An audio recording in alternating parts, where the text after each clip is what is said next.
Bonjour, bonjour à toutes et à tous. En cette veille de Shabbat Balak qui est le Shabbat du 17 Tammuz. En effet, le 17 Tammuz, c'est ton Shabbat. Le jeûne ne se fera pas Shabbat, puisqu'on ne peut pas jeûner Shabbat, bien évidemment, sauf pour Kippour. Et donc le jeûne est repoussé à dimanche. C'est aujourd'hui, historiquement, c'est comme aujourd'hui qu'ils ont fait le veau d'or. Et Aaron leur avait dit Chag Lashem Machar, ce sera une fête pour Dieu demain. Il avait pas tort dans le fond, parce que le lendemain, c'était donc le 17 Tammuz, c'est le jour où Moshe doit revenir avec les tables de la loi. Et souvenez-vous, quand il va revenir avec les deuxièmes tables de la loi, c'est le jour de Kippour, un jour de fête par excellence, un jour de pardon, un jour intéressant. Et là, la première fois, s'il n'avait pas fait le veau d'or, imaginez quelle joie, quelle puissance, les tables de la loi, sans passer par la case du veau d'or, ça aurait été quelque chose de fort. Et donc cette année, eh bien, le 17 Tammuz, on ne jeûnera pas, puisque c'est Shabbat. Et donc, il peut se transformer. Alors, c'est vrai qu'aujourd'hui, c'est la commémoration, donc on a dit du veau d'or, c'est le jour où ils ont tué Hur. Hur, le fils de Caleb et de Myriam, Hur, qui voulait s'opposer à la confection du veau d'or. Et quand ils vont le tuer, Aaron va essayer d'imiter la casse quelque part. En tout cas, c'est forcé qu'on ne le tue pas lui aussi, parce que c'est vrai que s'ils avaient tué aussi Aaron, qui était un prophète et qui était Cohen, ça aurait été quelque chose de particulièrement grave et de terrible. Aussi, Aaron, qui aurait pu ressentir quand même un certain affront que les enfants d'Israël lui font, puisqu'il n'y a pas Moshe. Bon, s'il n'y a pas Moshe, Aaron est tout à fait en mesure de pouvoir diriger les enfants d'Israël. Pourquoi ? Il dit, fais-nous un veau. Fais-nous un Dieu. Ils ne peuvent pas prendre Aaron directement. Et donc là, il y a quelque chose qui est terrible. Mais le jour le plus catastrophique, c'est pas le jour où ils ont fait le veau d'or, c'est le jour où Moshe a brisé les tables de la loi comme demain. Donc pas de jeûne demain, repoussé à dimanche. Remarquable, puisque quand on a 17 Tammuz qui tombe Shabbat, ça veut dire que le 9 Av tombera aussi un Shabbat. Et c'est peut-être là l'un des sens de la phrase qui dit que si on gardait 2 Shabbatot, on serait de suite à la Géoula. Ces 2 Shabbatot, c'est le Shabbat 17 Tammuz et le 9 Av, qui, si ce sont ces Shabbats et qu'on ne jeûne pas, alors on doit essayer de s'efforcer de leur donner vraiment cette dimension de Shabbat dans toute sa splendeur, dans toute sa kedusha, sa sainteté, dans toute sa lumière. Et la lumière, c'est ce qui est marqué au début de la création.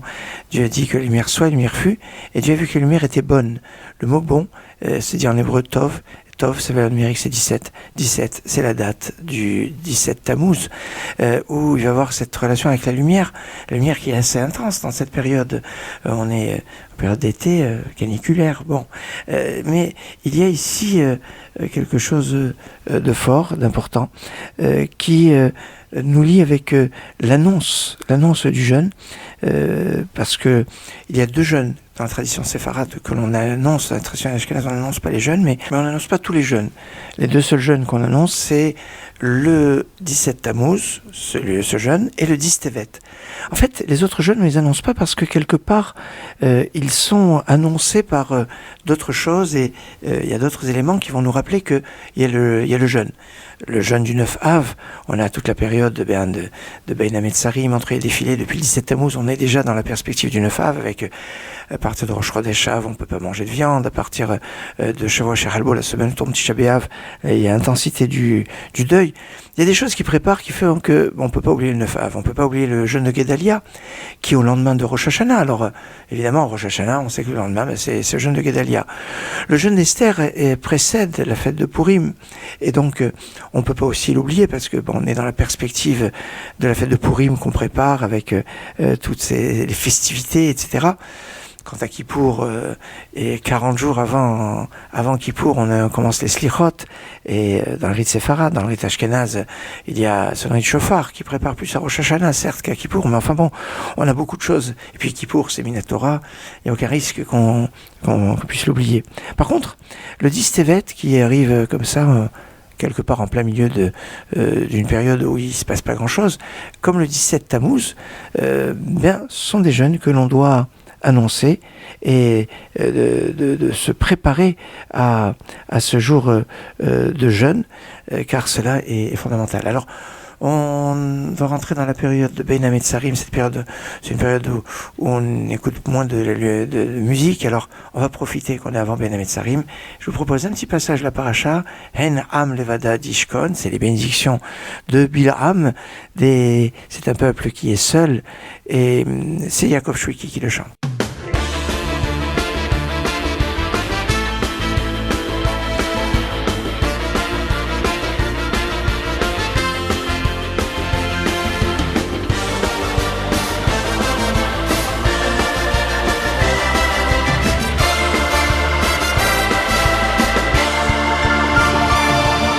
Meroi suri merenu umigvon sashurenu heine nam levodo dishkol ubagoim lo ishasho Meroi suri merenu umigvon sashurenu heine nam levodo dishkol ubagoim lo ishasho heinam levodo dishkol ubagoim lo yishasho heinam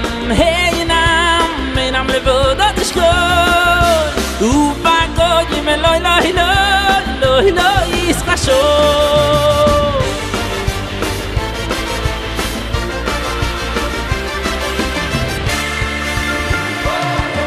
Meroi suri merenu umigvon sashurenu nam levodo dishkol ubagoim lo yishasho Meroi suri merenu umigvon sashurenu nam levodo dishkol ubagoim lo yishasho heinam levodo dishkol ubagoim lo yishasho heinam levodo dishkol ubagoim lo yishasho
Il y a pour le jeûne du 17 Tammuz 5 raisons, alors que pour la plupart des autres jeûnes, on a une raison, et une raison, ça suffit déjà pour justifier le jeûne. Le 17 Tammuz a 5 raisons, comme le 9 Av. Tiens, 5 raisons, c'est un peu bizarre, parce que dans le 5e chapitre des Pirkei Avot, chapitre 5e, alors le 5, tiens, mais dans le 5e chapitre, on en parle beaucoup de chiffres. On nous parle que le monde a été créé en 10 paroles, donc on a toute une série de 10, des 10 plaies, des 10 miracles, 10 miracles qu'il y avait dans le Beth Amikdash aussi, etc. Après on parle de 7 sortes de défauts qu'il y a dans la brute épaisse, et cette sorte de catastrophe qui arrive. Après on parle des 4 par 4, les 4 sortes d'élèves, les 4... Donc on a 10, 7, 4 comme chiffres qui sont présents dans les Pirkei Avot. Et puis après c'est Kol et tout amour, etc. Mais il n'y a pas le 5. Le 5, on a un peu l'impression que c'est comme une sorte de brisure du 10. En effet, l'une des raisons du jeûne du 17 Tammuz, c'est le bris des tables. Des tables où il y avait les 10 paroles, le décalogue. Et alors c'était en 2 tables, donc 5-5. Donc il n'y a pas besoin de les briser pour avoir 5-5. Et c'est intéressant parce que finalement les 5 raisons, on va les retrouver donc dans le 17 Tammuz d'un côté, le 9 Av de l'autre, avec des correspondances entre les deux. On n'a pas le temps d'un mini-cours que l'on a maintenant de développer chacun des aspects avec leur lien, leur connexion du 17 Tammuz au 9 Av. Mais remarquons cet aspect de 5 pour le 17 Tammuz, 5 pour le 9 Av. Alors, les 5 raisons du 17 Tammuz, alors, historiquement, la première qui est arrivée, c'est le bris des tables. Suite à la faute du veau d'or, Moshe Rabbeinu a dû briser les tables, ce qui va ramener l'état de mort possible dans le monde, d'oubli. L'oubli et la mort sont liés, parce que s'il n'y avait pas un peu l'oubli, la mort serait insupportable, la mort des êtres chers. Mais c'est pas la raison qui va justifier quelque part le jeûne. Il faudra attendre un petit peu plus loin. Il y a une autre chose qui est arrivée, c'est l'arrêt du sacrifice perpétuel qu'il y avait dans le Beth Amikdash à l'époque du premier temple. Eh bien, on va voir cet arrêt de ce sacrifice qu'il y avait tous les matins et tous les après-midi, qui s'est pas arrêté pendant 8 siècles, et qui va être arrêté le jour du 17 Tammuz. C'est l'arrêt de la continuité, de la régularité. L'arrêt du Korban Tamid. Puis c'est le jour où il y a eu le premier brèche dans les murailles de Jérusalem. Alors à l'époque du deuxième temple, d'après le Talmud de Babylone, à l'époque du premier temple, c'est marqué dans le livre de Jérémie, c'était le 9 Tammuz. Alors d'après le Talmud de Jérusalem, même le deuxième temple, c'est aussi le 17 Tammuz, seulement il y a une erreur qui s'est faufilée là. Bizarre, oui, mais ça peut arriver qu'il y ait problème d'erreur qui peuvent arriver. C'est ça la problématique forte des erreurs qui peuvent être présentes. Et puis c'est le jour où Apostoumus a brûlé un Sefer Torah. Et quel Sefer Torah? Il s'agissait soit du Sefer Torah de Moshe Rabbeinu, si on parle à l'époque du premier temple, soit il s'agit de l'époque du deuxième temple. Apostoumus, son nom sonne plus comme du grec, et en fait il s'agirait du Sefer Torah qu'avait écrit Ezra Sofer. Apostoumus, il vient après la mort. C'est bizarre, ce personnage Apostoumus. Alors ça pourrait être proche de apostat. Est-ce que c'est un apostat? Bon, on laisse. En tout cas, la Torah a été brûlée ce jour-là. Et puis la cinquième raison, où Muhammad Tselem Baïchal a été érigé une idole dans le sanctuaire, dans le Beth Amikdash, c'est profanation par excellence. Quelque part, ça revient un petit peu à l'histoire du veau d'or. Le veau d'or, c'est savoir faire veau. Et là, c'était érigé. Alors, est-ce que c'est premier temple, deuxième temple? Discussion entre les sources. Certains disent que Véhémide, et il a érigé une statue, une idole dans le Beth Amikdash.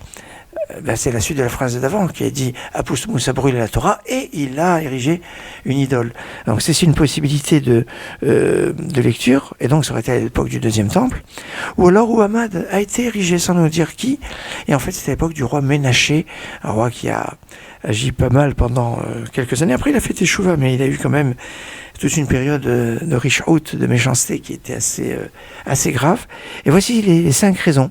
Le bris des tables, l'arrêt du sacrifice perpétuel, la première brèche dans les murailles de Jérusalem, le Sefer Torah qui a été brûlé par Apostoumus, qui est le Sefer Torah de référence, et a été érigé une idole dans le Beth Amikdash, dans le temple. Allez, on repart en musique avec Matovu Alecha, encore un passage de la paracha de cette semaine.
C'était les Pirées London, les Pirim de Londres.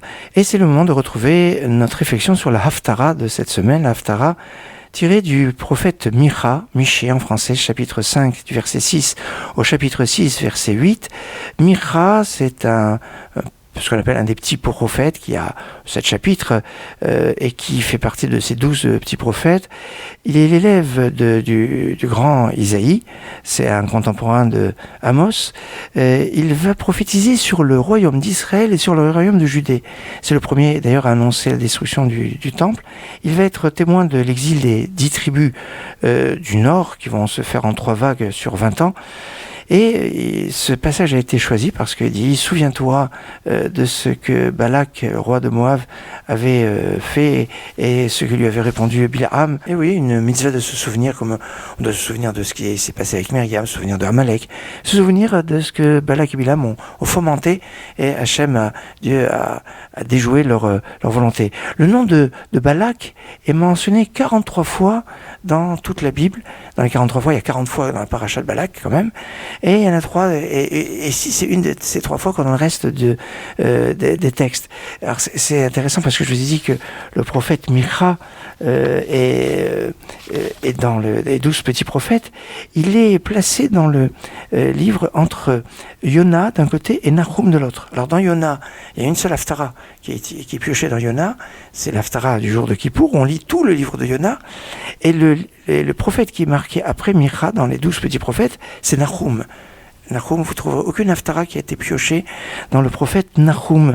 Nahum qui est lié à la consolation. Mais ce qui est fondamental dans cette haftara, c'est la fin. Le dernier verset, chapitre 6, verset 8, de cette envolée fondamentale, je dirais, dans le Talmud de Makot, est évoqué Makot 24a, où on nous dit que Rabbi Simla dit il y a 613 mitzvot, ça vous le savez. Et le roi David a concentré 613 mitzvot en 11 mitzvot, comme on le voit dans le psaume 15. Isaïe les a concentrés en 6.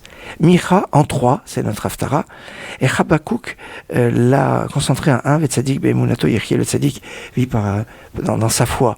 Mais ce qui est donc les 3 fondamentaux que Micha évoque ici, c'est Asot Mishpat, de faire la justice, c'est le principe du din, de la justice, Ve'avat Chesed, l'amour de la bonté. La générosité, c'est la Gemilut Chasadim, la bienfaisance, Ve'atzne alechet im Elokecha, et de marcher en grande discrétion avec l'Éternel ton Dieu, en grande discrétion, sans orgueil, sans ostentation. C'est le fondamental. Le din, la mishpat, c'est le chesed, et de cette discrétion, voilà les messages fondamentaux que nous retrouvons dans cette haftara qui, d'après le Talmud, c'est une sorte de concentré, de tzimtzum quelque part des 613 mitzvot, et Micha nous donne ce beau symbole. Alors il va être temps maintenant pour moi de vous souhaiter un Shabbat Shalom, un Tzomkal pour dimanche. On aura l'occasion de reparler un petit peu de tout ça cet après-midi, vers les 15h05. Pour l'heure, je vous souhaite Shabbat Shalom, Git Shabbos, Shabbat Shalom, Omevorach.